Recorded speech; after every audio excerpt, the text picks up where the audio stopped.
যে দেশের মানুষ এখনো চিকিৎসাবিহীন মারা যাচ্ছে, যে দেশের মানুষ আজকে ডাস্টবিনে কাক কুকুরের সাথে খাদ্যের জন্য লড়াই করছে, সেই দেশের টাকা দিয়ে ওখানে মূর্তি স্থাপন করা হবে, বাংলাদেশের মানুষ মানতে পারে না, সহ্য করতে পারি না। এদেশ কার বাবার দেশ নয়, এদেশ কার দাদার দেশ নয়। আমাদের টাকা দিয়ে মূর্তি স্থাপন করতে দেওয়া হবে না। আন্দোলন করবো, সংগ্রাম করবো, জিহাদ করবো, লড়াই করবো। ভাইয়েরা আমার, কথাবার্তা ক্লিয়ার। যদি আপনি মূর্তি স্থাপন করতে চান, মূর্তি স্থাপনের জায়গা আছে, মন্দির, সেখানে মূর্তি স্থাপন করেন, 1000 মূর্তি স্থাপন করেন। কিন্তু বাংলাদেশের 90% মুসলমানদের ভূমিতে কোনো মূর্তি চলবে না, চলতে হবে না।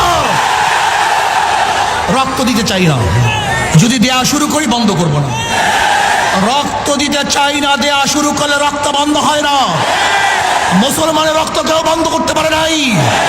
আমরা সেই খালিদ বিন ওয়ালিদের উত্তরসূরি, আমরা আবু বকরের উত্তরসূরি, আমরা ওমরের উত্তরসূরি, আমরা আলীর উত্তরসূরি, আমরা বদর হাতিয়ার, আমরা খালিদের হাতিয়ার, আমরা উহুদের হাতিয়ার। আমরা জাগ্রত হলে আবু জাহেলকে গোটা দুনিয়া থেকে বিদায় না দেওয়া পর্যন্ত মাঠ ছাড়ার প্লেয়ার আমরা নই। তাহলে ভাইরা আমার, কথাবার্তা ক্লিয়ার। আমি প্রশাসনকে অনুরোধ করব, রক্ত দিতে চাই না, মারামারি করতে চাই না, বিচ্ছেদ করতে চাই না, বিভেদ করতে চাই না। শুধু চাই শেখ সাহেবের রুহের মাগফিরাতের জন্য এমন এক ব্যবস্থা করা হোক, সুন্দর একটা কাজ করা হোক, কিয়ামত পর্যন্ত মানুষ তার জন্য দোয়া করবে। কিন্তু আমরা রাশিয়ার লেনিনের 72 মূর্তি যদি ক্যারিং দিয়ে তুলে সাগরে নিক্ষেপ করতে পারে, তাহলে আমি মনে করি শেখ সাহেবের এই মূর্তিকেও আজকে হোক কালকে হোক উঠিয়ে সেটা এই বুড়িগঙ্গায় নিক্ষেপ করবে। তখন লজ্জিত হবেন, অপমানিত হবেন। আমরা শেখ সাহেবকে অপমান করতে চাই না, তাকে লজ্জিত করতে চাই না। তার মাথার মধ্যে পাখিতে কাকে পায়খানা করবে তা আমরা দেখতে চাই না। কোন জায়গায় মূর্তি স্থাপন করতে চান? দুই পাশে মসজিদ, ডানেও মসজিদ, বামেও মসজিদ। যেখানে আল্লাহু আকবার ধ্বনি হবে, যেখানে আশহাদু আল্লা ইলাহা ইল্লাল্লাহ পড়া হবে, সেখানে নেমেই মূর্তি দেখবে, এটা আমরা দেখতে চাই না।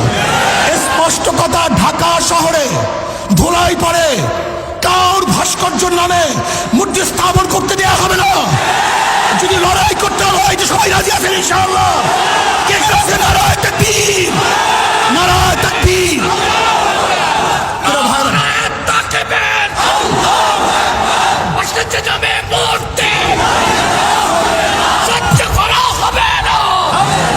যদি আপনি বন্ধ করেন, কোন কর্মসূচি থাকবে না।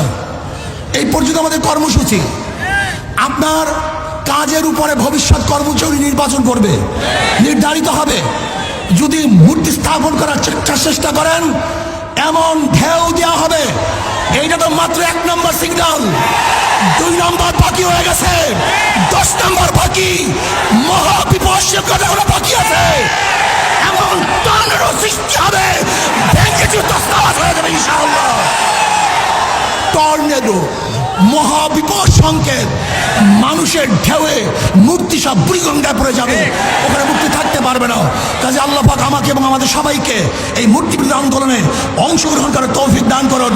ভবিষ্যতে যখন ডাক দেওয়া হবে, সবাই রাজি আছেন ইনশাআল্লাহ? সবাই চলে আসবো। আজকে এখানেই আমাদের কর্মসূচি সমাপ্ত।